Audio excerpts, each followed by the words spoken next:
যাদের হৃদয়ে আছে আল্লাহর ভয়, তারা কভু পথ ভুলে যায় না। আল্লাহর মুহাব্বত ছাড়াই দুনিয়ায় কারো কাছে কোনো কিছু চায় না। আল্লাহ পাক রব্বুল আলামিন বলেন, ইন্নামাল মুমিনুনা আল্লাযীনা ইযা যুকিরাল্লাহ وجلت قلوبهم وإذا تليت عليهم آية زادتهم إيمانا وعلى ربهم يتوكلون। আল্লাহ পাক রব্বুল আলামিন বলেন, দুনিয়ার জমিনে আমার যারা ঈমানদার হবে, যারা মুমিন হবে, তাদের মধ্যে তিনটি গুণ, তিনটি বৈশিষ্ট্য আল্লাহ পাক রব্বুল আলামিন তাদের ব্যাপারে আল্লাহ তাআলা ঘোষণা করলেন। দুনিয়ার জমিনে যারা ঈমানদার হবে তাদের অনেক রকম গুণাবলী আর বৈশিষ্ট্য থাকবে। এর মধ্য থেকে আমি আল্লাহ তাআলা অত্র আয়াতে কারিমার মধ্যে বিশেষ গুরুত্বপূর্ণ তিনটি গুণের কথা বলে দিলাম। আল্লাহ পাক রব্বুল আলামিন বলেন, ইন্নামাল মুমিনুন, নিশ্চয়ই তারাই মুমিন, নিশ্চয়ই ওই সকল মানুষরাই মুমিন বা ঈমানদার বা বিশ্বাসী।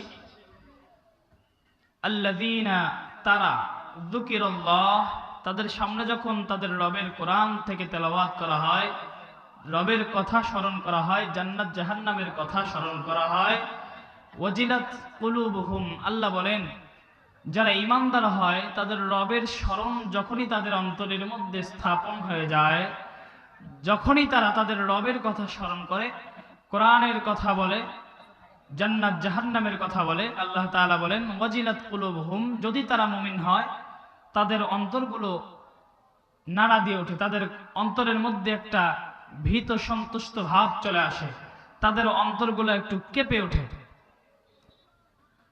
সর্বসাকুল্যে আল্লাহ তাআলা আয়াতে কারিমার এই অংশ থেকে আমাদেরকে বুঝাইতে চাইলেন যে যখনই আমার কথা বান্দাদের সামনে উচ্চারণ করা হয়, জিকির করা হয়, স্মরণ করা হয়, আল্লাহ বলেন ওই সময়তে মুমিন যারা হয় তাদের হৃদয়ে একটা আলাদা কম্পন সৃষ্টি হয়ে যায় বা একটা ভয়ের সৃষ্টি হয়।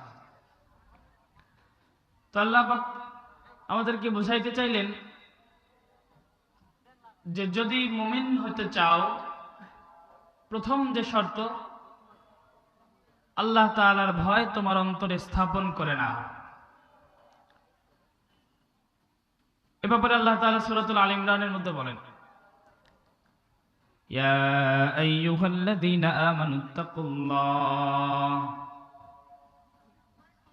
হাক্কা তুকাতিহি ওয়া লা তামুতুন্না ইল্লা ওয়া আনতুম মুসলিমুন।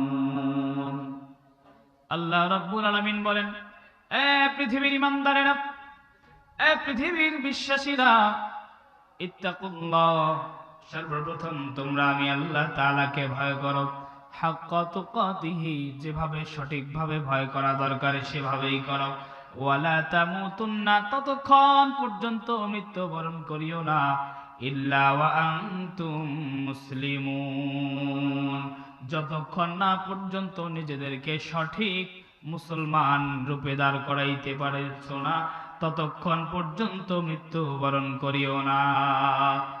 আল্লাহ রাব্বুল আলামিন অত্র আয়াতে কারিমার মধ্যে সুন্দর করে আমাদেরকে জানাই দিলেন, বান্দারে ততক্ষণ পর্যন্ত মৃত্যুবরণ করিও না যতক্ষণ না পর্যন্ত তুমি সঠিক মুসলমান হতে পেরেছ। তার মানে আল্লাহ তাআলা আমাদেরকে বোঝায় দিলেন, বান্দারে সঠিক মুসলমান যদি হতে চাও, আল্লাহর ভয় নিজের অন্তরে দাখিল করে নাও। যাদের হৃদয়ে আছে আল্লাহর ভয়, তারা কভু পথ ভুলে যায় না। আল্লাহর মুহাব্বত ছাড়াই দুনিয়ায় কারো কাছে কোনো কিছু চায় না।